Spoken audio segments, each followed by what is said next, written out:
This is your podcast Ghost and editor Trev here. It's finally October, and that means it's the beginning of spooky season. But for us, spooky season is all year round. So what would a spooky podcast do during this time? We're gonna switch it up. For the entirety of October, Ghost Binkers will be binking cryptids. And to switch it up further, Killian is going to be presenting the stories, and I will be listening and giving commentary. There may be a moment where someone refers to Cryptid Week. Please disregard that message and enjoy the month. Now let's start the show. You are enjoying a pleasant, quiet walk through the woods surrounding the Huckamuck Swamp in Bridgewater, Mass. The sun is slowly setting, casting a gentle orange glow on the waters of the swamp. A flock of birds flutter past, the gentle beating of the wings echoing the open air. But the echo doesn't fade. Slowly, the beating of wings grows louder, a heavy thump that dampens the air around you. You look up and watch as a pair of massive wings fill your vision, blackening the sky and casting you into a dark shadow. With a terrifying screech, the beast descends. You have witnessed the Thunderbird.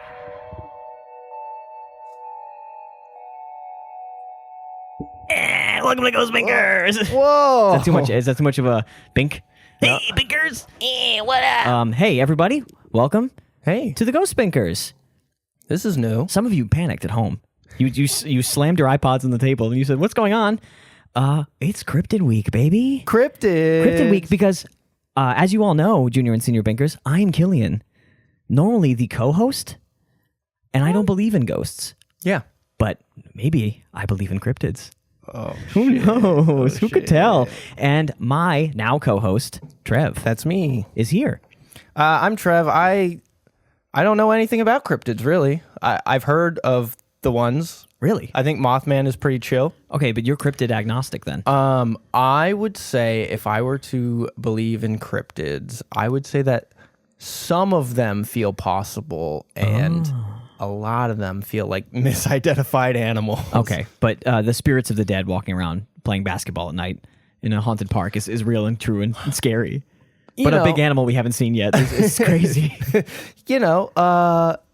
I think I'll come into these cryptids the same way I come into ghosts. I want to believe. Horny. I want horny and ready to believe. To see the world. Okay. Well, look, I think what's most important is that everyone at home hears me do the little read. Yeah. Because together... Oh my God. Okay, sorry. Give me a clean one. Sorry. Give me a fucking... I'm scared. Together, we are the Ghost Binkers, and we explore real-life spooky stories and spook the scary credibility out of them. I did it backwards. I did it triple backwards. Hey, ready? Take 1, 2, give me a shoe. Together, we are the Ghost Binkers, and we explore real-life spooky stories and joke the spooky credibility out of them. A light... Hold on, I got it. Binking, so to speak. We gotta get you saying, bink. Bink. Okay. I still might just keep Bink. mine. Bink. Yeah, no, I think the Binkins are gonna be hot and heavy with me on the ones at Tuesday. You're on the notes today. I feel pretty lost without my notes, if I'm being honest. Is it scary being out of the screen? I've realized that all this time I've been going into these episodes with a shield to protect me from... Yeah. I'm realizing I put the notes on the wrong side and they should be between the two of us. So I'm going to do a shuffle real quick. Oh, that's fine. Just because I think I should be able to look at the notes and you simultaneously. That is, I will say, a really tough challenge that I deal with on a regular basis. I'm going to do it successfully once I've fixed my problem. Yeah. And don't worry. Awesome. Don't worry. I'm going to cut all of this out. You should double the time. This should take twice as much time in the final cut. Okay, you ready to get into the juice of it? So you actually said that you don't have a lot of experience with cryptids. I don't. So I've compared to ghosts. Yeah. So I've listened to a few podcasts where they've talked about like Mothman. I guess I know a little bit more than I thought I did. I've heard of Squonk. No clue what the fuck you're talking about. Everyone at home is confused. You heard of a guy you made up. I've heard of Gorbaz. I've heard of Drembles. I've heard of the Bumblors. Bingle Flim Bimbus. Yeah, I've heard of the Squelbo Jones, probably. Yeah, so I mean, like, I've listened to a few podcasts about different cryptids, but realistically, I've never really dove into them or anything. And there's other ways to find information besides listening to podcasts, right? You can actually you can read a book or there watch a TV show or I've been prepping our episodes on the ghost by listening to other ghost podcasts. If you were in like high school now, you'd be like algebra and you'd be listening to some kind of like algebra podcast where they'd be like, bro, like X, if X is Y, that's crazy. Dude, finding the cosine of the tangent it's too much. Yo, this girl the other day brought up derivatives like out of nowhere. I was like, derivatives, slow down. That's a trigger word for me. Yeah, that's why I said it. I failed calculus. I learned just enough math times to scare people who have taken actual math classes. That's all I've got. They were like, you want to do algebra 2 honors? And I was like, no, I want to take a nap. And so I did. That's the smart move. So I got a D in algebra 2 honors. That's the way to do it. That's why I host a cryptid podcast. Should we call this Killian's Cryptids? No, KK? different letters. Killian's Cool Cryptids. KKK. Cryptids the C. We should dodge that one. No. I don't like when you make C's K's. Can we? Can we turn your name into the Killian Murphy spelling? Yeah, see, that's a crazy thing to suggest. No, we cannot. Killian's Cool Cryptids. That's straight up CCC. I'm not trying to be like that's problematic. That's like erasure of my culture. Yeah, no, you're right. Half of my culture. Half, yeah. Yeah, it is funny because the one nice thing about the K is that no one ever pronounces my name Cillian. That's true. Because someone has said like, you're my favorite actor, Cillian. Yeah. And that Irish that's gotta fuck, piss him off. Oh, he's a dickhead too for sure because he's Irish. So he's like, fuck you, man. What are you, British? And then they're all like, no, sorry. And he's like, you can't watch Red Eye anymore. You're not allowed to. My most famous movie, Red Eye. You're done. I think like he follows Jessica Alba on a plane. He tries to kill Jessica Alba on a plane, maybe? I gotta be honest. I don't think I could name a single Cillian Murphy movie. Yeah, you could. The big one. Nosferatu. Nope, the big one. In theaters. Jaws. No, it was a part of a double feature with a movie that was not like it. Oh. That's what it starts with. That's what the movie starts with. Why can I not remember the name? Barbie and Oppenheimer. That was Cillian Murphy. The cheering one. Here we go.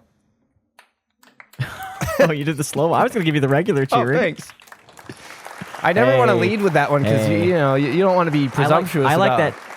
In your mind, the audience has to build to it, and in my mind, anything good happens, they erupt for me. They're so happy for me. And they're like, oh, let's explore this space a little bit. I can make a correct sound.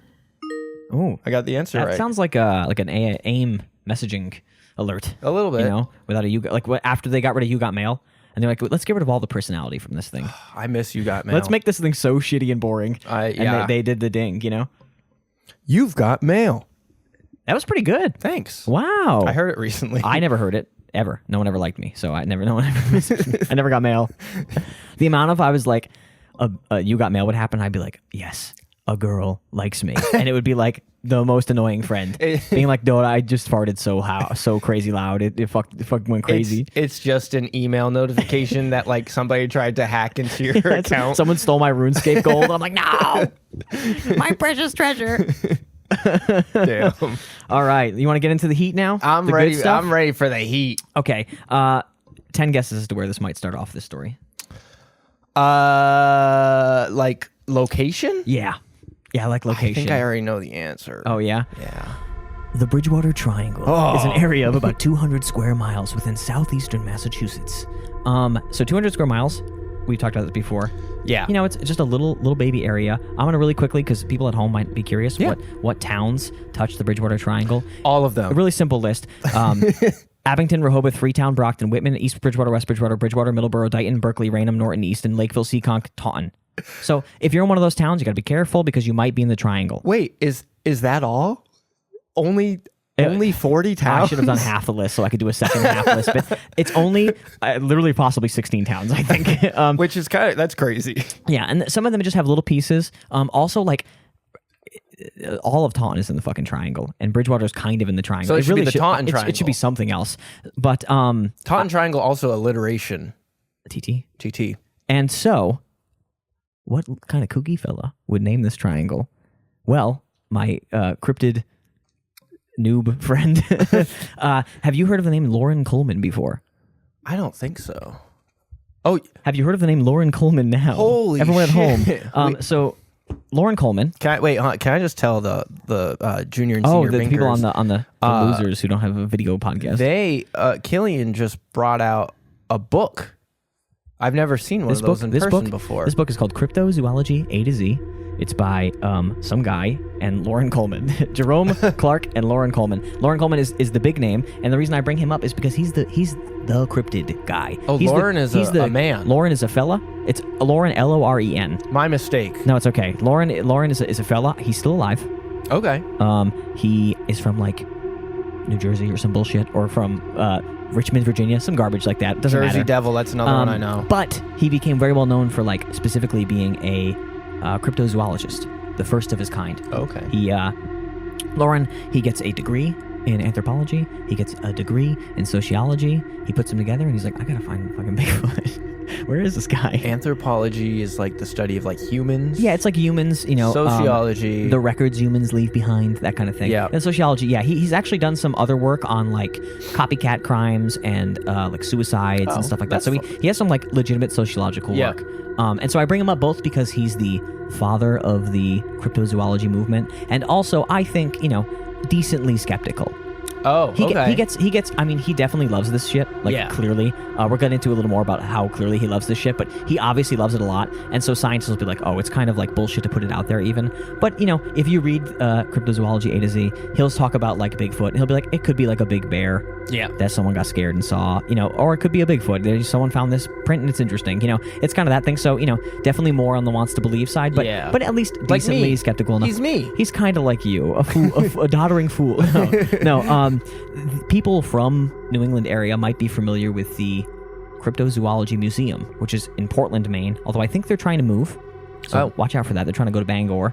Bangor, Maine. Bangor, Maine. Because it's funnier to say. Bangor. I was going to say, Bangor sounds like the name of a cryptid that you find. There's a brief moment when someone's like, yeah, Bangor, and you're like, where? Who?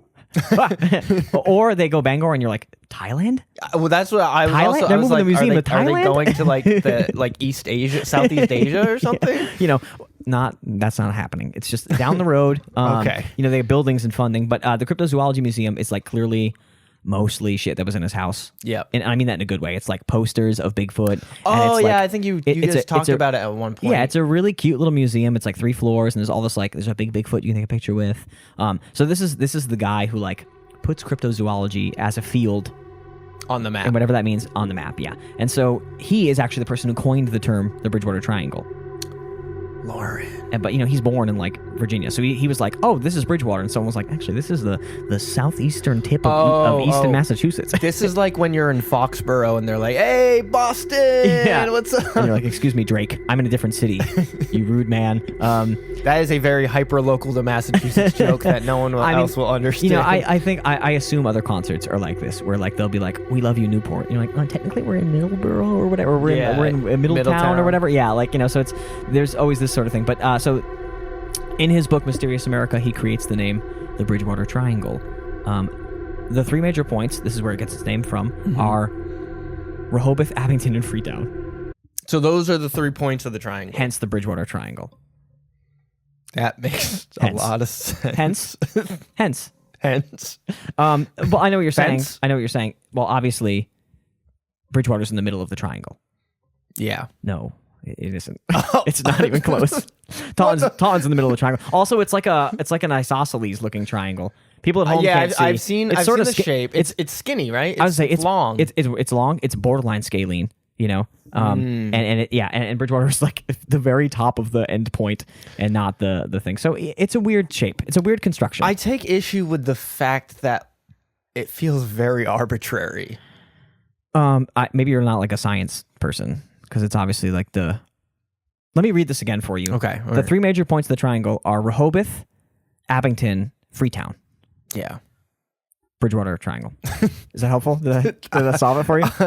I think that I'm finding where the issue is. Yeah. And so, that's where the name comes from. In case you're curious and someone asks you, you can say, well, the points are in Rehoboth, Abington, Freetown. And they'll say, oh, so Bridgewater Triangle. You say, yep. And they go, okay, thank you. All the information I need. And then you shake hands and walk away. And damn it, Lauren. So anyway, my boy will reappear later, Mr. Coleman. Okay. But for now, we're going to move on into another friendly name on the podcast, Chris Balzano. My God. Chrissy B, baby.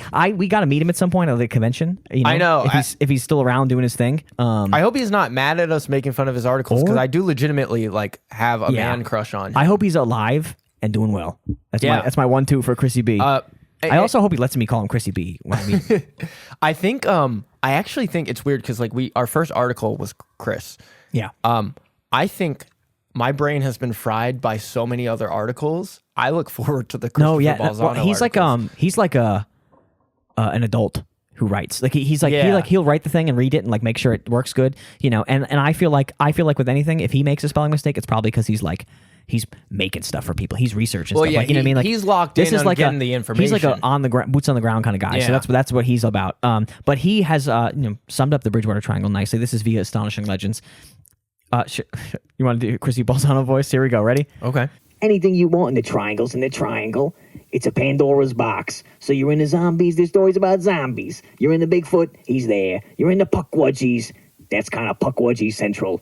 If you're into ghosts, you got it. UFOs, black helicopter, it's there. Hell yeah. Yeah, I got Chris to record that for us, obviously. Oh, wow. Let me turn off the recorder. Okay. But so, you know, I find it kind of funny because like, It's a catch-all. I assume he's like also into the shit, but he's like, oh yeah, it's any garbage is in there. Everyone makes a bunch of bullshit about it. It's what we call paranormal slop. Yeah, and it sort of feels like, you know, it's just a rough area where some spooky stuff happens and people go like, what's going on with this spooky place? And then it's like, oh, everything here is spooky. And so someone's like, oh, it's a spooky place. I saw, and they're like, what's the spooky thing I know? Dracula. I saw Santa Claus there. He was very mad. I think we can mind meld on the next one. Uh-oh. I saw the mummy. snake. The mummy. Okay. Wait, let's try it one more time. Okay. I saw a King spider. Tut. Why are you going to animals? I thought we were mind melding. Hold on. I'm thinking of scary things. One last one. Okay. I saw a My bat. mom. Fuck! I went to animals. All right. 2 hours later, we're both like, hours later. a big bug. Wow, we did. Okay. So obviously, the Bridgewater Triangle is too big of an area to ever discuss reasonably. So we gotta hone in. We gotta hone in. I was gonna use the phrase hone in. We actually mind melded, but a second off. Hold on. I thought you were gonna have a mind meld specific sound for a second. Mind melding. I gotta keep you on your toes. I'm not the host anymore. No, that's a great point. So you're. Oh, you're like cord made a laser beam sound for a second. Oh, I think when it hit like the metal. Yeah, I can hear it went like. Yeah, stop. All right, stop. I can't recreate it. Scaring me. Okay, so this is via by the way, the Bridgewater Public Library. Oh. Located in the western section of Bridgewater, the Hockomock Swamp serves as an important water storage area and wildlife refuge. It is also the site of an 8,000-year-old Indian burial ground. This article has been archived, so maybe they would say like First Nations or Native American or some other term now. But yeah, this swamp actually is straight up an Indian burial ground. Oh, okay. In the classical sense of the word. I know, because like the stereotype is, and it's always the like, hill is an Indian burial and it's ground. always like, that's where they built the new Taco Bell. The Gordita Crunches are haunted there. You know, and Yeah. this is just an actual. They used to like literally bury people, and it's also a swamp, so I there. assume just like fucking chuck people in that thing. You know, Yeah, whatever. just sucks them down. And so they used to use this way, and there were all these different legends around the swamp that I think probably came about because it was a place where you like threw dead bodies, and so you didn't want like people in there fucking around. Or right? or like a child is in there, they find a skull or something. You know, your kid sees a recent body that got washed up because it's weird, watery dirt or whatever. Yeah. So I feel like this is probably a little pre-bink. Oh, I feel like pre-binking. the spookiness of the Hockomock Swamp being related to that is probably just the fact that it's a place where you don't want people to be and to be disturbing. You know what I mean? If some asshole was like, hey, can I hang around in your family cemetery? I'd be like, no, there's demons there. Yeah. When they tried to excavate this burial ground, you know, it's the sort of grassiest part of the swamp where there's most dirt. They try to open the graves, like the red ochre within the tombs, like bubbled and dissolved, and photographs of the site wouldn't develop. Oh. which is pretty scary. I mean, I don't fucking, This is the it's a photograph thing. This is a photograph thing. I also it didn't give a date for when that happened. So film. No, I know. So they had to develop that shit. So I'm not gonna lie. 70s. Sometimes film just doesn't develop. Also, so one of the theories, I'm going to hop into this now. Okay. About the swamp is that there's like a gas or something that makes people see stuff. Like there's some kind of natural gas production. Yeah. Which also in my head, when I think of the swamp, I'm picturing like a deep green swamp and there's bubbling green gas. And it's like it's probably like an invisible gas you couldn't see. But the idea is this gas sort of fucks with like your brain or whatever. It gets you high, it's kind of like hallucinogenic or something. Yeah. And so if there's some kind of weird gas in the air, it might explain the photographs or something too. Although like you said, I'm just kind of more partial to the fact that these guys are dummies who can't take photographs. I mean, like... I think also you're digging up bodies and throwing dirt around and you're doing a bunch of other shit and you're like, oh, photographs. And you're like, oh, I fucked it up. This is not film per se, but like I consider myself a pretty competent photographer or videographer. Sometimes I just accidentally corrupt my files. Sometimes that shit happens. You know what they say? Files be corrupted. And actually, I think I should probably start blaming ghosts more often. So if a client is mad about it, I can You're be like, I'm sorry, the film was haunted. Is your grandmother still alive? And they're like, yeah. And you're like, oh, well. What about your grandfather? What about your great grandmother? Not? And they're like, oh, yeah, my wife died. And you're like, your dead bitch wife is ruining my photos. She doesn't want you to be happy. Okay. But, so obviously there's been legends of like the ghosts of the buried dead have been haunting people in Hockomock Swamp for so long. Hockomock also has to do with like, it's like a death god thing. There's like this whole religious thing. So it's this idea of like the place of dead is called Hockomock interchangeably with this other word that's the dead god. So it's a very spooky area in that like religious space. Yeah. So it seems natural that people would also be spooked out by it. If you like meet those people and hear about it, it's going to be spooky. Yeah. I mean, you play magic.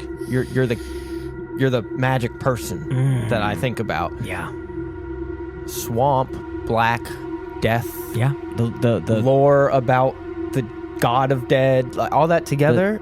I'm not going to the swamp. And the swamp mana symbol is a little skull. It's a little skull. Yeah. That's a dead head. That's a head with no brain in it anymore. I'm not going there. A skeleton? I'm scared. You give me a spooky skeleton in that swamp. Even if he's singing a little song, I don't want to go in there. When I was a kid, during Halloween, stores love to put all their decorations up and stuff. For sale, not Target isn't decorating the store for Halloween. Can I buy that? They're like, no, I just thought it was cute.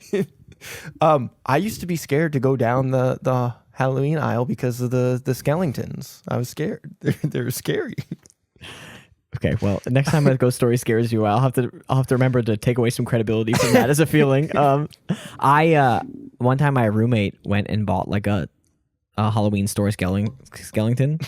And then she just kept like putting it on chairs in the living room. And I was like, oh, I don't really like Halloween very much. So she thought it was funny to like put it on more chairs. Yeah. And I kept being like, don't put it on the chairs. It's like taking up space in the living room. Put it somewhere else. And then they kept doing it because they thought it was funny to like pretend it was haunted. And I was like, it's a plastic skeleton. I just stop leaving it on the fucking floor. Like I was just getting so mad about like the cleanliness of my apartment. And they kept being like, ooh, spooky, haunted. And I'd be like, I'm gonna kill that skeleton. It'd be like if like Annabelle, if like the roommate was like, get your fucking doll. Stop putting fake blood on the doll. Get it off the bed. Yeah.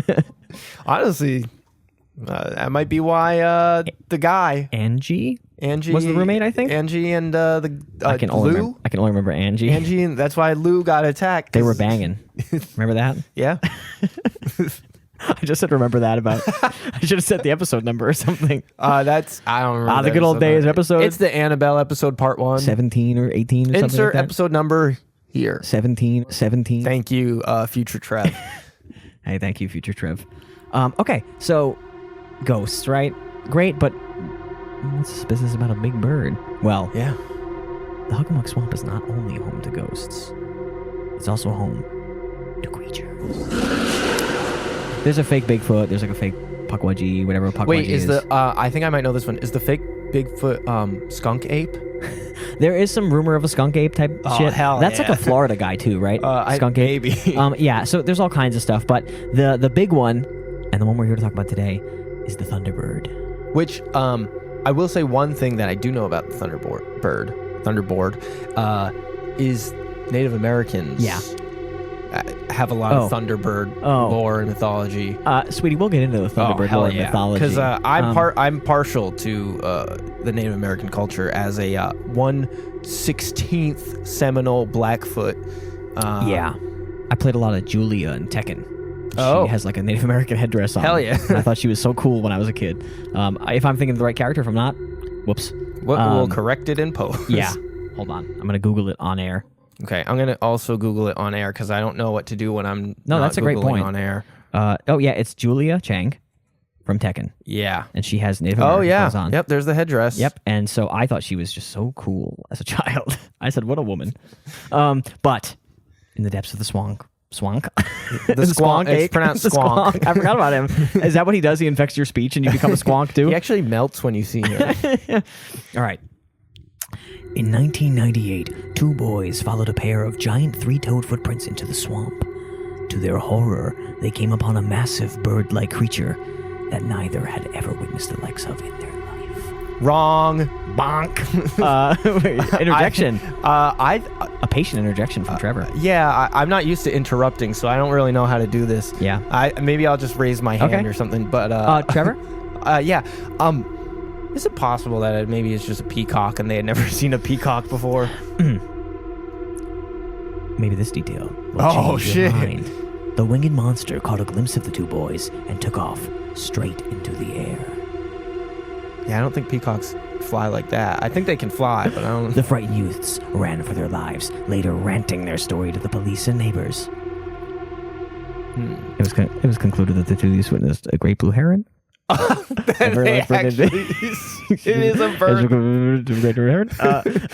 So I mean, I think everyone heard the two kids telling a story, and they're like, and then, but his wings, but he was so big, and we got scared, and then he flew up, and then it was really scary, and they were like, wow, that's crazy, bud. What did it look like? And they were like, it was big and gray, and it was a blue heron, and they were like, long legs. I was a demon. Three toes. Yeah, exactly. So they saw the three-toed. They said giant. Obviously, no. Herons are pretty for a kid. Plates. Herons are pretty tall. Yeah, and not to give the game away. We're gonna get into the birdology of the whole damn thing later for sure. Yeah. But yeah, I mean, obviously, especially if you're a kid. I don't know if you've been around a kid. They kind of can't tell animals apart.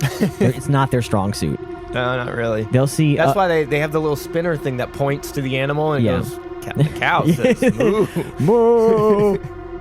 Can you say moo? The great blue heron says. The Thunderbird says. The Thunderbird says. It's whatever the great blue heron sound is, and they're like, I had it backwards. And the bald eagle says.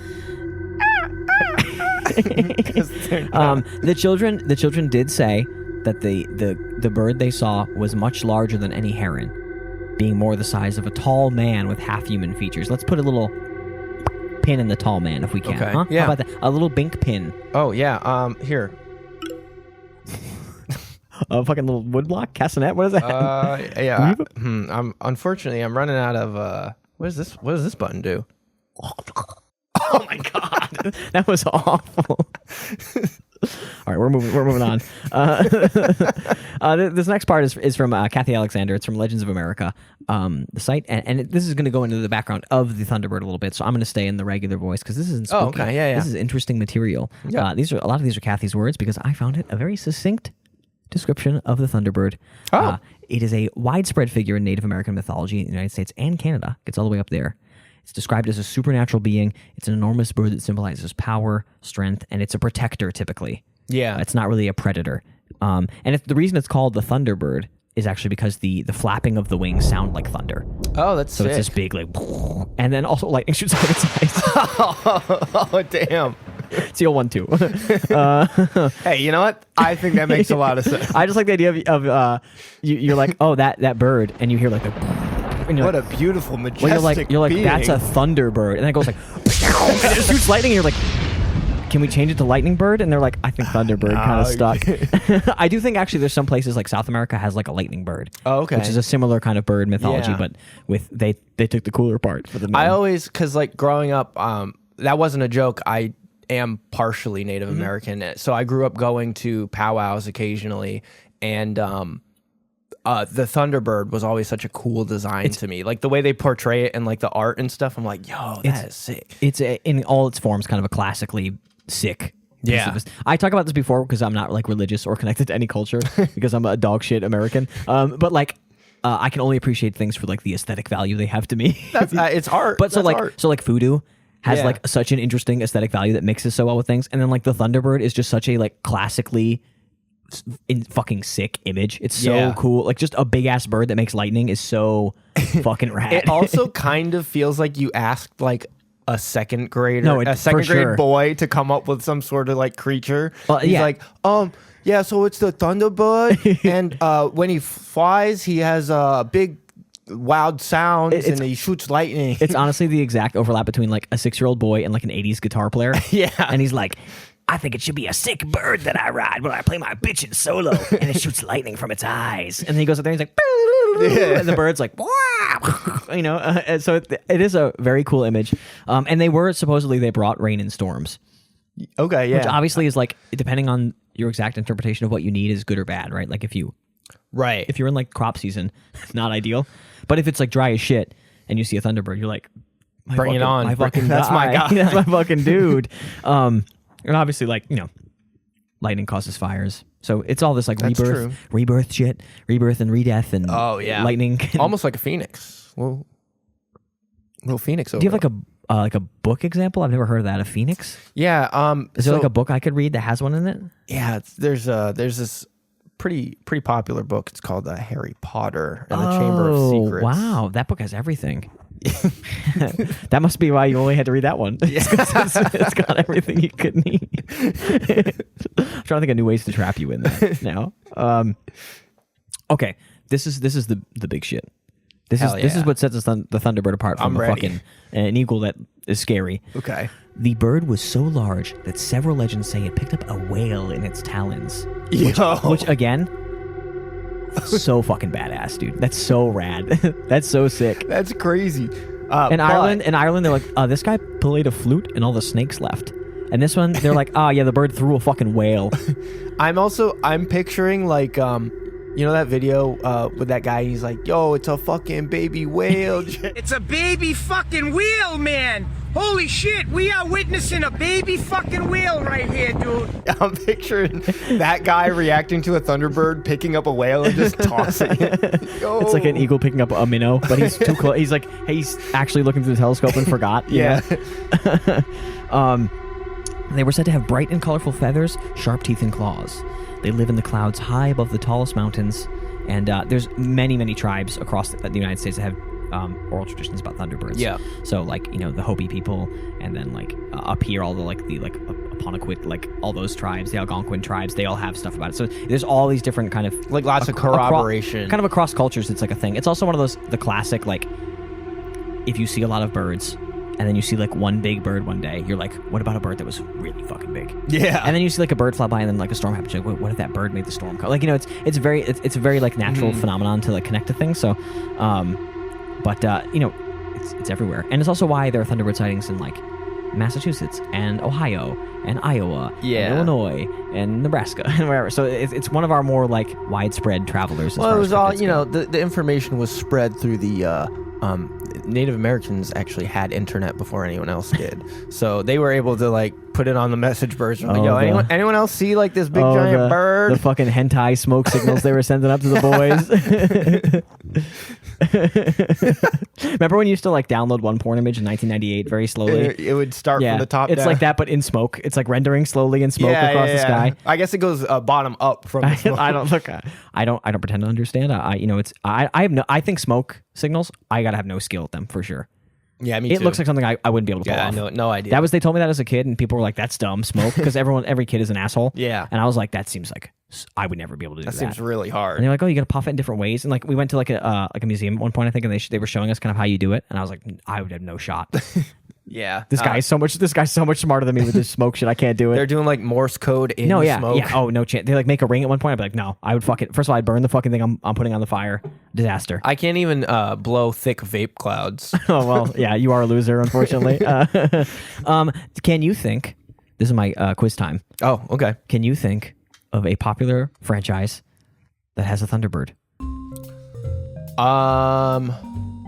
I feel like I should know. You definitely do. Is it like it's not It's straight a up like- Marvel thing, is it? It's like probably more popular than Marvel. Oh. It's a bajillion-dollar franchise. What the fuck? How do I not know this? What's more popular than Marvel? I had to take a little beer drinking break. Would it be... I know it's not Harry Potter because I've seen the movies too many times. No Thunderbird in there. I've seen the movies too many times. You're a Thunderbird, Harry. You shoot lightning out of your eyes. Why am I called a lightning bird then? We made the name already. Is it a pirate? Whatever. Hagrid as a pirate. Who fucking cares? I think I'm gonna have to just defer to you. I think you're gonna go, oh no, when I say it. Okay. I wanna be the very best, like no one ever was. Is it Ho-Oh? It's Ho-Oh? Bam, bam. It's Zapdos. He's based on the Thunderbird tradition. Oh, Yeah. Yeah. I'm literally gonna have a Halloween party with the Pokemon theme. Bam, bam, bam. And I'm not even able to identify Zapdos as the Thunderbird. That's okay. You know, when you put on the spot on a podcast like this, your brain just melts away, baby. No, my brain's already melted. But yeah, Zapdos is based on the. So any of you Pokey heads at home, Zapdos is a big Thunderbird. That's actually pretty dope. Zapdos made me lose my fucking mind as a child. Coolest of the three birds. So there's like a bug in the early Pokemon games, and as a kid, I spent like 7 fucking hours trying to catch Zapdos. And it would not work. And my mother had to take my Game Boy away because I was like, I'm going to fucking kill Zapdos. I was like losing my shit. So I'm personally against Thunderbirds. I was going to say, I was going to, do you have like a beef? Do you have a beef or a deep-seated respect for... This is my encounter with a Thunderbird. And its majesty has changed my life forever. That thing is unconquerable, frankly. Yeah. All right, let's veer away from the history and back into the fucking good old ground. A lot of these, I feel like you're going to have a similar response to a lot of these stories. This is from an anonymous bullshit blog that I found on the internet. Love that. In Weston, Massachusetts, in the year 1995, 1 year after I was birthed from my mother, a man who called himself Bob. What a weird name, dude. Calm down. I do think when I hear Bob these days, this might be because of like our generation growing up. Yeah. Bob was like the insert name for like anything. And when I was a kid, I thought Bob was like a funny name. I hear Bob and I'm like, that's not a real person. Yeah. This is also, I'm looking, this story has less detail every time I look at it. A man who called himself Bob saw a giant bird over Weston, Massachusetts, and said that its wingspan was about 20 feet. Okay, I'm trying to conceptualize that. So that's like 2 basketball hoops. Yeah, it's like 3 of you laying stacked down. together. So stacked on top of each other. Yeah, 2 basketball hoops. And that's just one wing, or is that the full wingspan? That's the wingspan. So it's the full wingspan. Okay. Yeah. So that's still a really big bird. It's a really big bird. It's not picking up a whale, frankly. I don't think it's picking up a whale. If I had to guess. Yeah, probably. Unless it's like a baby whale. A sunfish is what you're arguing. A tuna. According to him, Bob had driven over a hill when he saw what he thought was a glider coming straight for his vehicle, when he realized it was a giant bird. Which is also like, how did you realize? The realization is where I need the detail, Bob. So I will say, I can speak from experience where I was driving late at night in the dark and I only had my headlights on, as I guess everyone else does. But brave, bold. I accidentally ran over a baby owl in the middle of the street. Are you confessing to this? What could this possibly have to do with our fucking story? You psycho murderer! You killed a sweet little baby guy. Wait, there's a twist. In the rearview mirror, I realized later it was a paper bag. So I think Bob had the glider swoop over him, and then later in the rearview mirror, he was like, "Wait, that was a bird." Yeah, it's interesting because Bob does present like a couple things it could be. Like he was like, well, he says, because I mean, in the story, he says he thought it was a glider coming for the vehicle, and then he was like, oh, it's a giant bird. And it's like, what if it was just kind of smaller than you thought it was? That's also possible. But anyway, Bob is just an anonymous guy. No one knows Bob. There is one that people do know. And this is like the one, I will say, I was expecting like oodles of Thunderbird shit, and all of it's kind of, there's really 2 accounts that are like actually have some like respected notoriety maybe around them. Okay.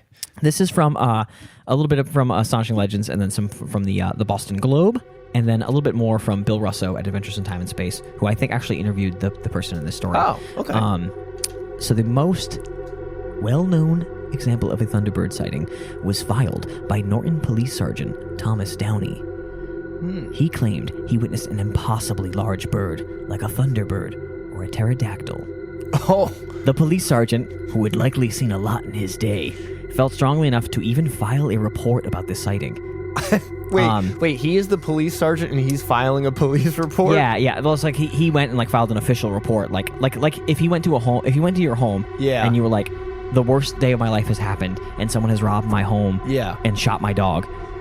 The same paper might have his shit about seeing a big bird. So No, it was an impossibly Yeah. large bird, maybe a pterodactyl. I'm kind of torn. I don't necessarily want to bully him, but I really want to fucking bully him. Yeah. I want to lay into him hard.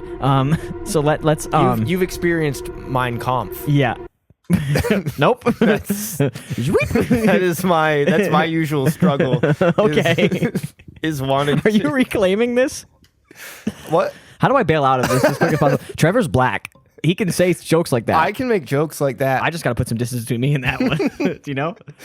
I'm like, yeah, you know. I, Trevor, of the Ghost Binkers podcast, do own that I said Mein Kampf ironically on a podcast. I'm just like, if I get fired, I'm going to have to actually be a right-wing grifter for money. So I got to like pace it out. That's you know? fair. That's fair. So let's get into the incident, the Juicy Goose, as we call it. Juicy goose. This is, again, right from the pages of the Boston Globe. Probably their online site, frankly. One of the most dramatic incidents occurred at 2 a.m. on a late summer's night in 1971. Norton Police Sergeant Thomas Downey was driving along Winter Street in Mansfield toward his home in Easton. We've added another fucking town, I feel. Mansfield. He drives by the Comcast Xfinity Center. He drives by the disc golf course. He sees a fucking Rob Zombie prop, and he's like, "Whoa, a Thunderbird!" As he approached a place known as Bird Hill. Wait, Bird Hill? Bird Hill. My man saw the Thunderbird on Bird Hill in Easton. All of this is making his eventual nickname later much funnier, by the way. As he approached a place known as Bird Hill in Easton at the edge of the Hockomock Swamp, Oh, shit. he was confronted by a tremendous winged creature over 6 feet tall with a wingspan of 8 to 12 feet.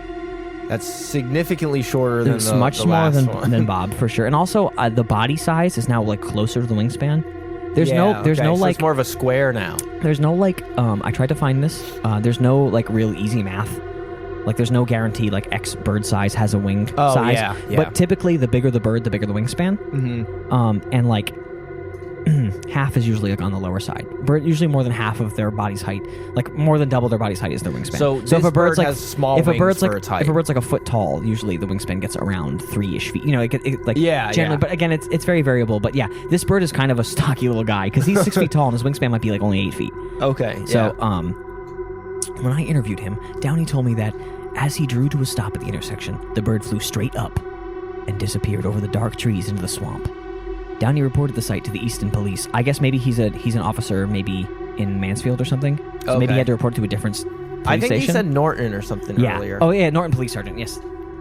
You don't have the fucking. I pay attention. Sometimes. I hear police Whoa. and I ignore all the details of it because I don't believe a single word of it. So he reported to a different police. That's crazy. That is kind of wait. Well, no, because like He's a police chief I know. sergeant. You think like go back home, go back to your report it at your I think own he was zone. embarrassed. I don't think he wanted to tell the boys. Hey, bad news. I don't think this is going to save him much embarrassment. This strategy. So he reported the sighting to Easton Police. A patrol car searched the area but found nothing. 11 murders happened at this time. For weeks after, fellow officers dubbed him the Birdman. But Downey stuck to his story. No, So guys, I I swear to God. I swear to God. In all of the stories, the one common thing was that he was like, I have to do this even if I get made fun of. And then the next line is always like, everyone made fun of him. Everyone called him bird bitch and squawked at him when he walked down the halls. So Damn. he must have gotten fucking obliterated. Oh, yeah. Oh my God. Can you imagine? The officer starts writing you a ticket and he's like, yeah, Officer Downey, he would know in police. And you're like, are you the fucking Birdman? And he's like, oh, come on, leave me alone. He like books you extra the whole time. You're in the back of his car. You're like, oh, bah, bah. You gonna run away, Birdman? Like I would have you fucking go wild on his ass. I would think that he would have to put in for like a transfer or something. Somewhere, maybe like I don't know, Ohio or something like that. Yeah.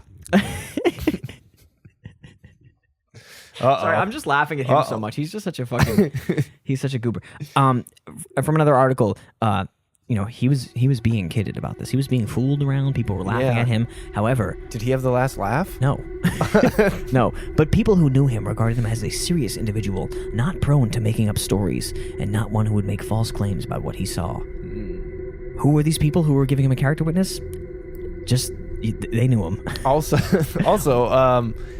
could it be possible that maybe he just thought he saw something and it wasn't that? But what was that Brownian flyer? No, within a few weeks, the whole episode was pretty much forgotten by the residents of Mansfield, Norton, and Easton. Again, bullied across 3 towns. 3 towns. And they also say within a few weeks, but no shot. Oh my God. At least a couple of months. Yeah, you had to get, and like for a couple of years, nights where he felt safe pulling somebody over. They hit him with the, I was looking for a Thunderbird officer, that's why I was speeding. Yeah. Like you got his ass. It's that, or he like started just ticketing people extra hard. No, and anyone who mentions the Birdman. No, and it makes it worse because like if I know you're ticketing me because that's asshole Downey who tickets you because he's a Birdman, I'm bringing a Birdman again. But over the years, as more and more paranormal incidents were reported in these towns, people started pressing Sergeant Downey for more information. After hundreds of queries, Officer Downey said, "Enough," and refused further comments. Whoa! So he just gave up on trying to convince people. And according to Bill Russo, as of 1980, he refused to talk about the Big Bird any longer. Wow! No more statements, no more evidence. And the one man who could shed light on the Big Bird he saw is just clamming up. Birdman is no more. He hung up his beak. R.I.P. Birdman. There's not a lot of times where I'm like, I wish I was a police officer, but that's the day the dipshit from across town files a report at your district about a big bird he saw and got scared. It's got to be like one of the top ones. Yeah, that's got to be a good day. The fucking prank radio calls. Yeah, it's dispatch here. We need a unit near Bird Hill. Officer Downey checking in. Oh, yeah, we saw a big scaly bird. It's going to scare everybody. And he's like, God damn it, I told you to stop calling this number. It's got to be so fucking good. That is awesome. Interestingly, he just describes it as a bird, and so does Bob. There's no humanoid features. He doesn't say that it's like a Thunderbird, but he did write a police report about the bird. Yep, and there's like, he doesn't. Sorry. Specifically, I'm thinking of the fact that the children said it was kind of man-shaped a little bit. Right. There is a little more. We're going to dip back into the history well. Oh, okay. Just briefly for a moment, because... my history cup's a little empty. Well, the Wampanoag people have like specific, their specific version of the Thunderbird. Supernatural creatures, great strength and ability. They can create thunder by flapping their wings. All this wonderful stuff. One thing that they do have a lot of is they have a lot of art and like depictions of the Thunderbird, and it's always this big sort of X shape. Yeah. Which again, it's cool. Yeah. It's cool to have a... I'm gonna relive my days. To have a demon that has a symbol is pretty sick. So there's also this like the idea of like the bad mark in French. Yeah. Mark mal. This idea of like an X is a bad mark. Yeah. So there's this like, I don't know, there's like this weird like negative energy people feel around this like artistic depiction of this big scary bird. So there's been reports of Thunderbirds attacking humans. No, they're defenders. And even carrying them away. Has our defender become our greatest predator? Oh, shit. Tune in now. From Illinois comes a report. Inside of her home while doing housework, a mother heard a noise outside. She dashes outside and was startled to see a pair of massive birds flying wing to wing, chasing after her son. Oh, she ran to the boy's aid, but before she could reach him, one of the birds succeeded in sinking its claws into the shoulders of the 56-pound youth and lifted him off his feet into the air. The mother kept chasing the bird, which reportedly dropped the boy after a flight of about 10 yards. The birds ran off in fear of the mother's terrible wrath. The Thunderbird out here trying to get a first down. So one really... Ball start, Thunderbird. Damn it. Thunderbird's great football team name. Yeah. 56 pounds. Also get that kid in the fucking gym. Did I get that kid lifted? Did I miss how old the kid was? I think he's around 10. Around 10 ish. He's a young boy. This is a mom who's sick of her son. I saw this story a few times. It's also possible that her son got attacked by a big bird. Like a big bird jumped on the son, thought it was a rabbit, and then grabbed it and flew away. I don't believe it carried him 10 yards. I think that probably didn't happen. It probably like maybe yanked him. And he like it fell got down. Pulled There's not a lot of birds that can actually carry things that well. Like even big birds are not super strong relative to. We'll get into some of the bigger bird facts later again. But, I'll but stop researching. They're not great at like carrying things necessarily the way all their claws work. A lot of the bigger birds are scavengers, and so they're not really made for like yoinking stuff along. Here we go. This is the fucking here. This is another random fucking forum post, but you know. I love my random. I love random bullshit. So this is a completely unattributed from someone named Angela. Okay. And she sent an email regarding a personal encounter she had in Stone County, Missouri. Mizzou. I was looking through some of your earlier columns, and I read about the large birds people had reported seeing here in the Ozarks. This is what people from Missouri sound like. Okay. Lois Griffin from Family Guy. I immediately remembered my own sighting of what I believe was a thunderbird, As they are often called, back in July of 2013. Oh, Call Me Maybe is out. This is a little too recent She for has a Call Me Maybe. Thunderbird She has Call Me Maybe on. No, I know. Call Me Maybe is on her car stereo, and she's like, this old song. I remember it was late in the morning on a Wednesday, and it was sunny and already uncomfortably hot. So again, a late morning. I think we had another late morning one too. Yeah. Earlier. I was driving south of what is called the River Run Road on my way to visit a friend in Forsyth. This story has so much fucking detail. Like Oh, this. you gotta have the backstory. All of a sudden, This is where the detail is going to vanish, by the way. I noticed something flying toward the road no higher than a private plane coming in for a landing, which is such a private weird... plane, as opposed to a public plane that also It's also has like- to land, but they don't come as close to the ground. If it turns out that she's like an airline pilot or something, like I'm like, okay. But otherwise, it feels like one of those things where people try and add a detail, and it's like something they know nothing about. Yeah. And you're like, what? There's also, she says this, and I have no idea what it means, and you can Google it because I'm not going to. Okay. No higher than a private plane coming in for a landing, but if anything, a little bit bigger than a Piper Cub. Piper Cub? No idea what that means. I almost ran off the road. Oh, it's an airplane. Yeah, some kind of airplane model. It's one she of the, must be a fucking plane lady then. It's one of the like biplane type. Yeah. Okay. Shits. Crazy to have that on deck, Angela. Yeah, she's definitely. She's got to be a plane head. What do we call those? Propeller heads? That sounds right. I almost ran off the road when I realized what I was looking at, a huge bird, much bigger than any we normally see in this area, and in fact, bigger than any bird that I know of in the world. Wow. There were no cars behind her, so she stops. She watches it cross the road. Then there was a dark gray car cruising the opposite road, and it slows down, and it took off and passed going by in the opposite direction like the devil was chasing them. I don't know why she adds that detail. So the car, I guess, drives away from the bird like it's scared, but then the bird never notices the car, apparently. Yeah. The person driving that car knows that they owe the bird money, and they were like, I gotta get the fuck out of here before. Yeah, so I guess the bird like lands and starts crossing the road. The bird flew across the road like it had some place to be and could care less about a couple of cars. And then it curves and flies away. Interesting. And then obviously the person who gets this email is like, Angela, what the fuck are you talking about? Yeah. So let me see if this next paragraph makes you feel like Angela is not a goober. Boy, I did leave a lot out, didn't I? The bird I saw was very much like an eagle in its body shape and the way it flew, but far too big to be an eagle. Its color was a solid chocolate brown all over, with a yellowish beak that was kind of curved down, almost like a parrot. I'm still picturing an eagle. I'm not great at estimating feet and inches, but I would say from wingtip to wingtip, it was probably at least 20 and maybe even 25 feet across. Its body was probably 8 to 10 feet long, and the legs were a lighter brown, held up tight against the body instead of dangling, like a crane's would do. It definitely did not resemble any bird that I am familiar with, even if it would have been a more normal size. I did have my window rolled down, but never heard any sound from it. That can't be a Thunderbird then. Also, its eyes shot lightning bolts. And then Angela, you left that part. You buried the lead. They ask her about the other car, and she doesn't know them or anything, and she didn't remember seeing anyone like within distance. Yeah. And no one she talked to like saw this bird or described anything like what she was talking about.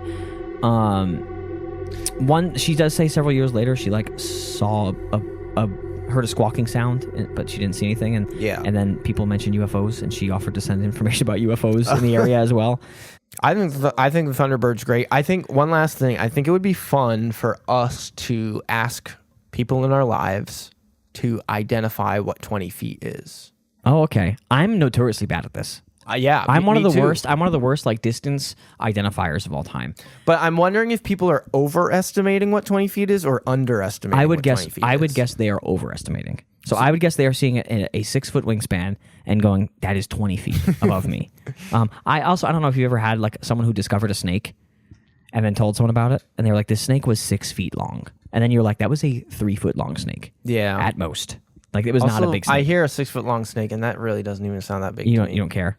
I'm like, Wake me up when I'm it's an like, anaconda. Give me a 20-foot snake. Wake me up when it's an anaconda from the movie Anaconda. See, this please. is what I'm talking about, though. I think 20 feet sounds really, really Yeah. big. So if you just saw the biggest thing, you think you'd just say 20 feet because it's big. So, like, if I saw an anaconda and I said, oh, it was probably 20 feet long, I would expect to see an enormous snake. Whether or not 20 feet is actually big. That's fair. That's fair. I mean, 20 feet is big, for the record. I hear It's 6 long. feet, and I'm like, Sebastian Telfair? Yeah, shorter than Dwayne Wade. Chris... I almost said Chris Brown. Balzano? Chris Balzano? I almost said Chris Brown. I meant He's not 6 feet. I meant to say Chris Paul. Chris Brown's got to be like 5'9", right? How tall is he? Chris Brown's probably pretty short. He feels like a short one to me, but maybe he's not. Maybe he's tall. Maybe that's why ladies like him despite he's tall. That's why women like him despite his ridiculous behavior. How tall is he? 6'1". 6'1". Okay. According to Google. Yeah. So I hear about a 6 foot snake, and I'm like, Chris Brown laying down Minus an inch, perhaps. minus an inch. That's nothing. Yeah. All right. Well, let's get into the cold hard facts of the world here. Okay. In cryptozoology A to Z, most of what Lauren Coleman talks about is shit the Thunderbird could be that is not a magic bird. Oh, I appreciate that. And so he has a couple suggestions that we'll get into, and one is sort of like very historically founded.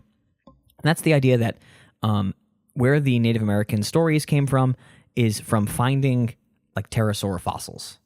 Okay. So if they found pterodactyl fossils, you find these giant wing bones or pieces of wings, or you'd think it's like, oh, this is a bird. Yeah. And also you would think it's as big as you can, like, you can find a bird's wing bone that's 4 inches and you see one that's 1.5 feet and you're like, oh my God. That's a huge There's bird. there's a giant bird out there somewhere. And you have no idea how long it's been around or not. Right. There also were a kind of birds called like teratorns, and these went extinct like possibly 10,000-ish years ago. Okay.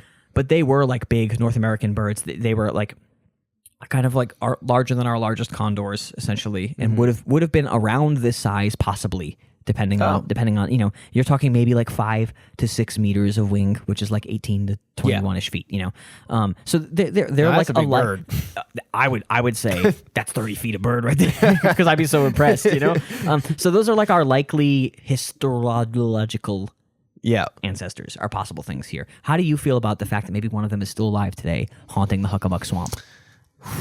See, this is tough. Like a pterodactyl, perhaps. those two children saw a pterodactyl. Because I was going to jokingly say, like, we're really leaving the pterodactyl talk out of this. Let's keep him in. Could be a pterodactyl that's still, maybe it's like a megalodon situation where there's a cloud layer that we haven't penetrated, and if you break that cloud layer, you might set one of them free. You're suggesting there's 2 pterodactyls. I'm suggesting there's a bigger pterodactyl. Or there's also like 3 in the second movie. Yeah, and there's one like really, really giant one. And you have to punch a smaller one in the face. Yeah. While you're exploring it. I have a hard time believing that like an extinct animal, there's like one that's still left. Yeah. So this, Because me and Amy play Zoo Tycoon. we know. We get it. And now, very specific things you may or may not care about or understand, starring Trev. We have this problem where you have a zoo long enough, all your animals are gone. You had 6 Bengal tigers, suddenly they're all gone because they all died of old age. You can't like survive off of one tiger. You can't survive off of one pterodactyl. You need multiples. And I don't believe. Yeah. I don't believe that there's. You think they would be dying out too? They would be dying out too quickly. This has been very specific things you may or may not understand or care about, starring Trev. So bad news that every single cryptid is going to have a theory like this. So you're going to have to get used to saying that over and over again, but in kind of different funny ways because we're a podcast, so we need to keep it light. But like the idea is that, okay, maybe one is like alive, or maybe like it's a small group of them.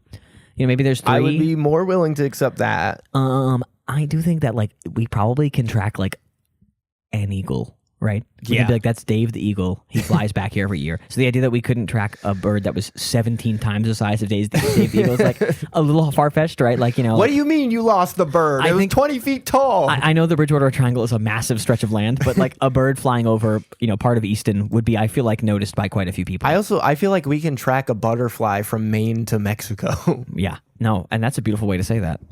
That's the name of this episode. From Maine to Mexico. From Maine to Mexico. So dinosaurs are out. We're done with dinosaurs. Yeah, I'm kinda and honestly, done with dinosaurs. you didn't pop at the pterotorns. You're not a pterotorn guy? So I was gonna look them up, but I didn't want to jump the gun. No, you can look them up.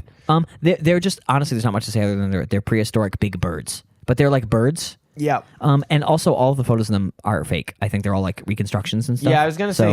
I found a it's picture the of famous a one. guy There's next to one. there's like a dork who looks like me with short hair in front of a big black bird. Yep, I see it. Yeah, and so that's like the famous Territorn photo. That's what people call the Thunderbird photo. But I think that's like a museum reconstruction of what this thing might have looked like. I mean, or that thing whatever. is huge. Yeah. It looks very cool. So We'll link this in the Ghouly Bites. the Ghouly Bites. And Ghouly Bites. if it's not a dead thing, it's got to be an alive thing. It's got to be an alive thing. Or it's a mythical beast. So let's go with the alive things first. So there are species of birds that kind of match up pretty succinctly to Thunderbird type descriptions. There are large brown birds with like a white band around their neck and a sort of a curved-ish Okay. beak. The Andean condor is one of them. I was going to say, a condor kind of Yeah. sounds like what people are seeing because if I remember correctly, not Zoo Tycoon, real life zoo, zoos love to do like the wingspan shit where they're like, go stand next to this thing and see how big it is compared to you. Yeah. The condor is always like the really Yeah. big one. So the thing with the Andean condor is that like the North American ones are a little bit smaller and don't always have the California version of the condor doesn't have that band around its neck. Okay. So the Andean one, it would be a little bit out of place for its natural habitat. But the Andean condor has a really big wingspan. Like they reach pretty consistently 10 feet in wingspan. Okay. And bigger species have gotten up to 12 feet in wingspan, which is like already pretty close to our 20-footer. Yeah. And if you've only ever seen a bird that's like 2 feet big and you see a 12-foot wingspan, that's like a massive You could bird. round up to Yeah. 20 from and so, that. So if one bird, came too far north or something from the Andes and decided to like fly overhead before, that could be like an actual encounter that would be pretty close to a Thunderbird sighting while having some plausibility. And I also this is a wild shot in the dark, but the Andes Mountains, I would assume, are on the cooler side. Our climate could be similar enough that if a bird came here, decided to have a little family, maybe it's bird wife Got a came. little condor pussy. Him and his bird wife came. They decided to settle down. It's possible we might have. I guess it would be kind of easy to find at some point. It's cute. You suggested a cute thing. I think scientists would probably be able to find the condor. That's why, but- like, if one came up and passed through, it might be harder to spot. It also might have been a thing where they're only around for a month or two and they're so big they can't survive or Right. whatever. There's all these different explanations or possibilities. There is one other possibility, which is that it's like kind of a regular bird, but that's just big enough where people aren't see them all the time. Right. Like a heron, for example, and they see them at night or in the early morning when visibility is kind of not what it normally is, and they're not used to seeing these birds, and it like spooks people a little bit. And they get a little squid. I don't remember if we talked about this on the last episode, but like we have witnessed people's knowledge about animals in person at a zoo before. Atrocious. We talked about it last time for sure because we saw a guy walk up to a serval, stand in front of a sign that said serval, and look past the sign and say, "Wow, a cheetah." Yeah. And it's like a different cat. It doesn't look like a cheetah very much, frankly. And he just had no idea that the sign was in front of him. Yeah. So I don't trust the average person's ability to determine any animal. So when I hear someone say that's a bird I've never seen before, I go, I bet. I know. Yeah. You're You're dumb. it is not a bird you've seen There's before. also, people, I was trying to look around for any like really small accounts of the Thunderbird sighting. So postings on Reddit or whatever. Right. And one guy was like, I think I saw a Thunderbird. And everyone in the comments was like, I don't think you did, man, which I think is very funny. But everyone there was like just skeptical enough to be like, I think Thunderbirds are mostly large birds. And someone shared the story of like he was driving with his son who's like 6 and his son was like, that's a pterodactyl. And he looked up and it was like a pelican. And he was like, no, it's a pelican, bud. Like, because, if you don't know what you're looking at, you have no idea. Like anything could be anything. So, And I think a lot of people assume that they know every animal that is in the area they live. Also, like, I don't think you do. Angela's like a plane expert. So she's like, I know the sky. And it's like, you know the mechanical sky. You know the mechanical birds. You don't know the real bird. you don't know the organic birds, okay, Missy? I like to think I know a lot about animals, and I don't think I know every animal that's in this area. Yeah. And then one more final point against the Thunderbird. Oof, the nail in the coffin. Not not even. It's just fucking everywhere. Pennsylvania, Yeah, Iowa, yeah. Illinois, Nebraska, Mass, blah blah blah, and it's all over the place. And it's one of these things where you'll be doing a documentary about the Bigfoot in Pennsylvania, and then all of a sudden it's like, also there's a Thunderbird, and it just gets kind of thrown in, and it feels like it's just a very easy one to lump in. So Chestnut Ridge in Derryboro, Pennsylvania, was the Bigfoot capital of the world, according to themselves. Oh, self-proclaimed. And there's a documentary that was put out a few years ago looking for the Thunderbird and stuff. And so I guess you can all check out that documentary if you want to see the Thunderbird. It sounds fun. It Like, might I be like interesting, the idea. but also it's another place that is described as a gateway. Oh. And this idea of like this place is transitional.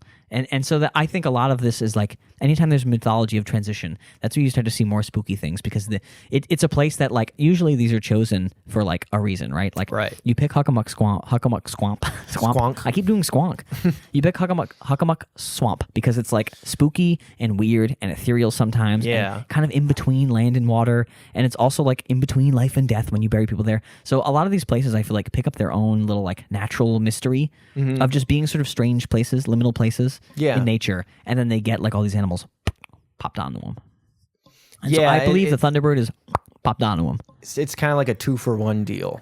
Yeah. Where, and so where you're like, oh, this is kind of off. And like, there's got to be something else there too. very much the Thunderbird feels like it gets tacked on. And all of the encounters are like, I saw a big bird. Yeah. And then also that like, I know a bird when I see a bird. And then someone who I don't think knows a bird. So that's why I think it might be good to put a little asterisk near the Thunderbird. Little asterisk. Shut Hold on. I got an asterisk for you. Oh Lord! I gotta have the. That's what I call an ass to risk. And one last final nail in the coffin because we didn't get to this earlier. Yeah. Thunderbird, I hardly know her bird. Oh damn! That's it for this episode. Well, because we gotta get into the Bink scale first. Oh, okay. I believe before the outro we have to do the Bink scale. Yeah. A reminder, everyone at home: 10, unbinked. Yeah. Cryptid is haunting the Bridgewater Triangle, picking up children and throwing them into the swamp and smashing whales off the cliffs. Oh yeah. 1, fully binked. It was a condor. 100%. You're dumb. It was a condor. Trevor, where Yes, on the Bink Gillian. scale do you put this? And keep in mind that you give ghosts a 5 regularly on this stupid show. Absolutely. So it's weird to me because like the fact that cryptids are based on physical creatures, as weird as it sounds and counterintuitive as it sounds, it almost feels Lowers the Bink for you. It almost feels easier to debunk because there's so many things that are similar. I think it's why scientists like cryptids. Yeah. People who are skeptical are a little gentler towards cryptids usually in terms of that because they're like, oh, it could just be like a big weird animal I haven't seen before. Right. You know, and like the giant squid. They found the giant squid. Yeah. The giant squid doesn't look like it could take it on a boat, but they found a giant squid, you know? They found it. So I think for Cryptid Month, I will do a similar Bink and then Binkflation score. So I think judging by people's ability to discern animals Discern a bird? and scale, I have to say this is probably a 1. Wow. But I will say, from a story standpoint, I fucking love the Thunderbird. Yeah. My Native American heritage really enjoys this. I'm gonna Binkflation score. I'm gonna give it a 7. Hell yeah. 7 for the story. I really think the Thunderbird is sick as fuck. I love the flapping wings and roaring thunder. The lightning beam eyes are a dope touch. I really like the Thunderbird. Yeah. I'm going to go ahead and also give it a 1. And then a straight up 10 for the Binkflated scale because that shit rocks. Yeah. Every cryptid's going to get a 10 probably. Honestly, there's going to be a couple of zeros in there, but the Thunderbird is for sure cool enough to get a 10. If it existed, I want it to exist and I want it to kill me. Yeah. And bring on the storms that sink the entire awful earth forever. I think America deserves a Thunderbird to sink it into the sea the way things are going. It just detaches us from Canada and Mexico. It lifts the country and tosses us into the ocean. The Thunderbird shows up, and if we don't have free healthcare within 2 months, we're sinking in an eternal storm. I will say about like the Bink scale, Cryptid Week might inspire me to make the change of like we just assume everything is a 1 on the Bink scale and just present the Binkflation score. Yeah, the Binkflation scale. All right. Well, hey, thank you for listening to this episode of Ghost Binkers. You should follow us on TikTok and Instagram. We love that. At Ghost Binkers. You should email ghostbinkers@gmail.com with any stories. You should request a story from us. You can argue with me. You can argue with Trev now because he's a guest. Honestly, you can yell at me if you want to. You can just send us pictures of your family. Yeah. Here's $15. I'll send you money for that. And then you should leave us a review on Apple Podcasts or any podcasting app where you can do that. I don't know if they'll have that functionality. I know Spotify really likes the reviews now.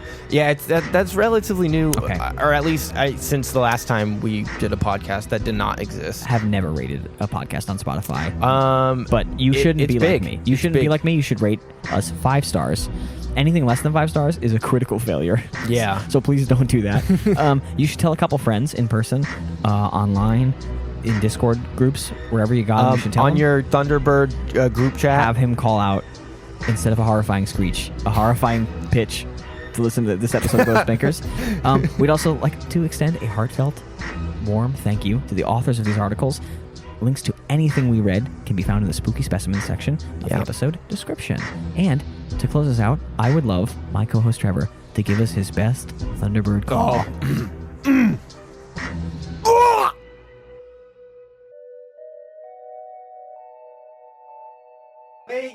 Wait, don't go yet. Hold on.